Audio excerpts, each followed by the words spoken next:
Well, ladies and gentlemen, that is it. We have our final two. And our final two are these lovely people here. Liz Truss and Rishi Sunak. Liz Truss just about managed by about, I think it was 8 votes, to edge Penny Mordaunt out of the competition. Which was, I think it was reasonable. Certainly towards the end of the week, it looked like that was going to happen. If you'd have asked me a week ago, I'd have said it would have been the other way around, but actually Mordaunt lost quite a lot of steam over the course of the campaign. Obviously, we didn't have the debate on Tuesday night, so if you were waiting for the video from that, it didn't happen, so I thought, well, I'll save it until today, when we've got the final two candidates. So, we now have the final two candidates. We now know that come the 5th of September, either Rishi Sunak or Liz Truss will be heading to the palace to assume the role of Prime Minister, to kiss hands and to assume the role of Prime Minister. So, what does this mean? Well, actually, it's pretty much shaken out as it's always going to. We've got one candidate who is on the right of the party, or more to the right of the party, I should say. They're both actually quite fairly towards the right end of centre-right. So that one is Liz Truss. She had the backing of the ERG, the European Research Group, the arch Brexiteers all fell in line behind her.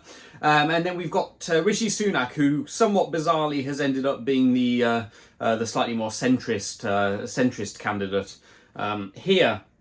There is a beautiful irony in that, of course, in that Liz Truss argued for Remain in the Brexit referendum and has ended up with all the Brexiteers behind her, saying that Rishi Sunak, who argued for Brexit, is not Brexity enough. Quite an interesting one, possibly says quite a lot about the state of our modern politics, I think. So in terms of what we can expect, so the contest goes to the membership of the Conservative Party. They have until the 2nd of September to vote. The result will be announced on that day, and then when Parliament comes back on Monday the 5th of September, after the summer recess, we will have a new Prime Minister. How's that going to shake out? What's the current numbers looking like either in the party? The latest polling, I think it was, I can't remember who it was, YouGov possibly. One of the polling companies anyway, did a poll putting all the 3 last candidates head to head with party members only. So this was a restricted poll just looking at the actual electorate.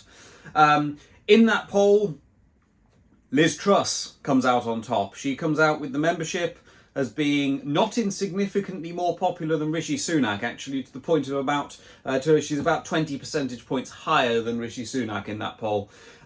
So assuming that holds, we might expect Liz Truss to be the next Prime Minister, to be the next leader of the Conservative Party. That could change. There's going to be a lot of hustings on Monday. Next Monday, the 2 candidates will be on the BBC going head-to-head in another debate. Of course, I will do a little analysis video after that. And then there will be various other sort of Conservative Party hustings. I think the first one is possibly even before then. I think it's by the end of this week. Local councillors, basically. Now, Truss, very much in this, the continuity Boris candidate. She seems to be very much along the Boris line of thinking. But in actuality, of course, they were previously both the 2 most senior people other than Boris in Boris's government. So actually, they're both kind of continuity Boris. But yes, Liz Truss. Boris is at this point mostly desperate to stop Rishi Sunak getting it for revenge for what he sees as stabbing him in the back when he resigned as Chancellor.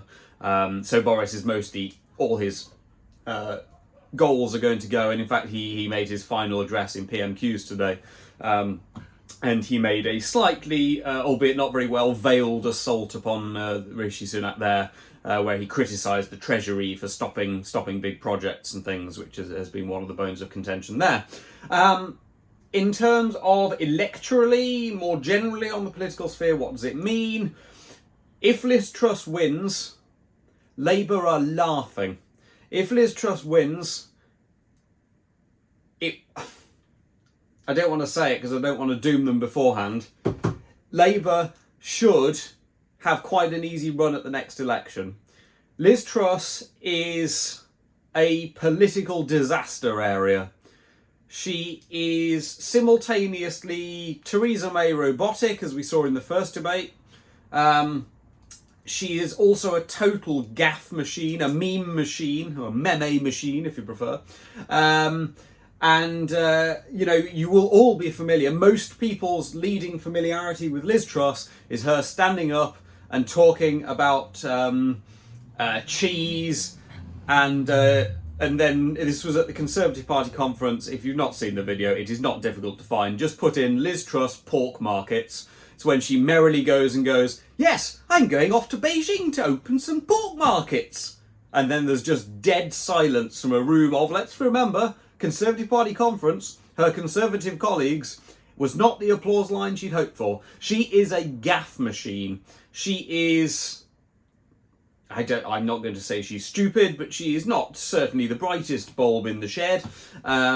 No new ideas have ever gone through, I don't think, Liz Truss's head. Mind you, as we've discussed in all of these, that's sort of a problem with the whole government at the moment, so it's not an exclusively Trussian problem. But yes, Liz Truss is the candidate Labour wants to win. If Rishi Sunak wins, it might be a bit more difficult for them. Not that difficult, because they can still very easily portray him as being thoroughly out of touch. You know, he's immensely rich. Never had to struggle with the problems of regular people, nor has Liz Truss for that matter. That's why Penny Mordaunt was quite a good candidate, because she sort of a little bit has.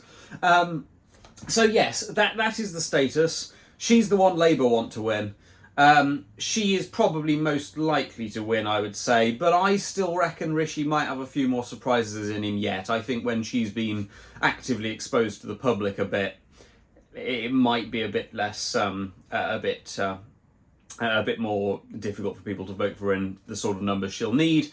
But the big problem they both have, and the other thing that will be very helpful to Labour at the next election, is of course it's the continuity Boris thing. They are both ministers who sat and were quite happy to listen to Boris Johnson misleading, lying, dissembling, whatever you want to call it, however you want to frame it.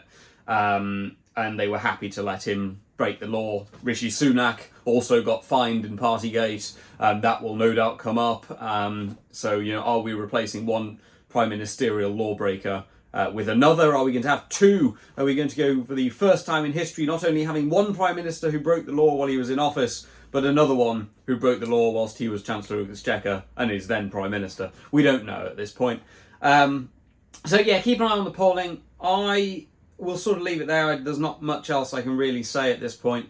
Those of you who follow my Substack, at the end of the month, I will put a more detailed analysis up there of the pair of them. Until then, I will see you back on... The debate is on Monday night, I believe, so it'll probably be Tuesday you'll get the video. Just analysing how they both did there, if I think that's going to move the needle at all.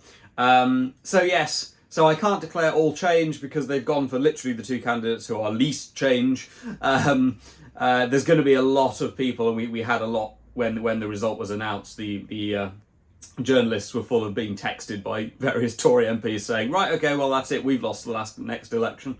And they may very well be right. I think it's certainly boosted the chances of that happening. So yes, that's where we are today. That's the events as of the 20th of July at 2034 when I'm recording this. Yes, I will see you next week.